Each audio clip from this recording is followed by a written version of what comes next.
আমি শোনাচ্ছি মাছি ও মধুর কলসি। লিখেছেন ঈশ্বরচন্দ্র বিদ্যাসাগর। এক দোকানে মধুর কলসি উল্টিয়া পড়িয়াছিল, তাহাতে চারিদিকে মধু ছড়াইয়া যায়। মধুর গন্ধ পাইয়া ঝাঁকে ঝাঁকে মাছি আসিয়া সেই মধু খাইতে লাগিল। যতক্ষণ এক ফোঁটা মধু পড়িয়া রহিল, তাহারা ওই স্থান হইতে নড়িল না।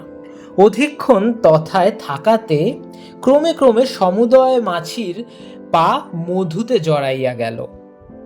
মাছি সকল আর কোনো মতে উড়িতে পারিল না, এবং আর যে উড়িয়া যাইতে পারিবে তাহারও প্রত্যাশা রহিল না। তখন তাহারা আপনাদিগকে ধিক্কার দিয়া আক্ষেপ করিয়া কহিতে লাগিল, আমরা কি নির্বোধ, ক্ষণিক সুখের জন্য প্রাণ হারাইলাম। এই গল্প থেকে আমরা শিখতে পারি, অত্যধিক কোনো কিছুই ভালো না। কোনো কিছু আমাদের স্বল্পক্ষণ আনন্দ দিতে পারে, কিন্তু যদি তাহা নেশায় পরিণত হয় তবে তা আমাদের ক্ষতির কারণ হয়ে দাঁড়াতে পারে।